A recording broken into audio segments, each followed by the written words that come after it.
Kebetulan saya lahir di Indonesia dari pasangan Muslim, maka saya beragama Islam. Seandainya saja saya lahir di Swedia atau Israel dari keluarga Kristen atau Yahudi, apakah ada jaminan bahwa hari ini saya memeluk Islam sebagai agama saya? Tidak. Saya tidak bisa memilih dari mana saya akan lahir dan di mana saya akan tinggal setelah dilahirkan. Untungnya, saya belum pernah bersitegang dengan orang-orang berbeda-beda karena saya tahu bahwa mereka juga tidak bisa memilih apa yang akan mereka terima dari orang tua dan negara. Setelah beberapa menit kita lahir, lingkungan menentukan agama, ras, suku, dan kebangsaan kita. Setelah itu, membela sampai mati segala hal yang bahkan tidak pernah kita putuskan sendiri. Sejak masih bayi, saya didoktrin bahwa Islam adalah satu-satunya agama yang benar. Saya mengasihani mereka yang bukan Muslim, karena mereka kafir dan matinya masuk neraka. Ternyata, teman saya yang Kristen juga punya anggapan yang sama terhadap agamanya. Mereka mengasihani orang yang tidak mengimani Yesus sebagai Tuhan, karena orang-orang ini akan masuk neraka. Begitulah ajaran agama mereka berkata. Maka, bayangkan jika kita tidak henti menarik satu sama lainnya agar berpindah agama.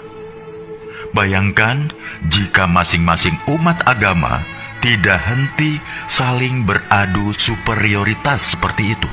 Padahal tak akan ada titik temu. Jalaluddin Rumi mengatakan, kebenaran adalah selembar cermin di tangan Tuhan. Jatuh dan pecah berkeping-keping. Setiap orang memungut kepingan itu, memperhatikannya, lalu berpikir telah memiliki kebenaran secara utuh. Salah satu karakteristik umat beragama memang saling mengklaim kebenaran agamanya.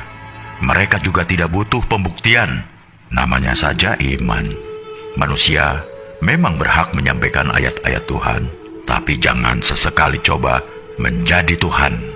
Tidak usah melabeli orang masuk surga atau neraka, karena kita pun masih menghamba. Latar belakang dari semua perselisihan adalah karena masing-masing mengklaim golonganku adalah yang terbaik, karena Tuhan sendiri yang mengatakannya. Lantas, pertanyaan saya adalah, kalau bukan Tuhan, siapa lagi yang menciptakan para Muslim, Yahudi, Nasrani, Buddha, Hindu, bahkan ateis, dan memelihara mereka semua sampai hari ini? Agama apapun tidak ada yang meragukan bahwa Tuhan itu Maha Kuasa dan Maha Segala-galanya. Jika Dia mau, Dia bisa saja menjadikan kita semua sama, serupa, seagama, sebangsa, budaya yang sama. Tapi tidak kan? Apakah jika suatu negara dihuni oleh rakyat dengan agama yang sama, hal itu akan menjamin kerukunan? Tidak. Nyatanya, beberapa negara masih rusuh, juga padahal agama rakyatnya sama, budaya yang sama. Karena jangan heran, ketika sentimen mayoritas versus minoritas masih berkuasa, maka sisi kemanusiaan kita mendadak hilang entah kemana. Bayangkan juga seandainya masing-masing agama menuntut agar kitab sucinya digunakan sebagai dasar negara, maka tinggal tunggu saja kehancuran Indonesia kita. Karena itulah yang digunakan negara dan mengambil kebijakan dalam bidang politik, hukum, atau kemanusiaan bukanlah Al-Quran, Injil, Tripitaka, Weda, atau kitab suci sebuah agama, melainkan Pancasila, Undang-Undang Dasar 45, dan semboyan Bhinneka Tunggal Ika. Dalam perspektif Pancasila, setiap pemeluk agama bebas meyakini dan menjalankan ajaran agamanya. Tapi mereka tidak berhak memaksakan sudut pandang dan ajaran agamanya untuk ditempatkan sebagai tolok ukur penilaian terhadap pemeluk agama lain, hanya karena merasa paling benar. Misalnya umat agama A tidak berhak mengintervensi kebijakan suatu negara yang terdiri dari bermacam-macam keyakinan.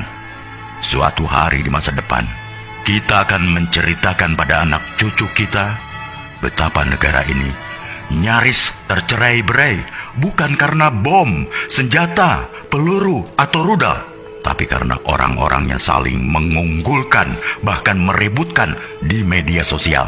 Ketika negara lain sudah pergi ke bulan atau merancang teknologi yang memajukan peradaban, kita masih sibuk meributkan soal beragama. Kita tidak harus berpikir sama, tapi marilah kita sama-sama berpikir. Apakah kita sesama anak bangsa terus-terusan bertikai? Bila renungan tentang hal ini baik, tolong sebarkan ke saudara, teman-teman, grup, atau siapa saja yang masih ingin kedamaian di bumi pertiwi di Indonesia yang kita cintai ini.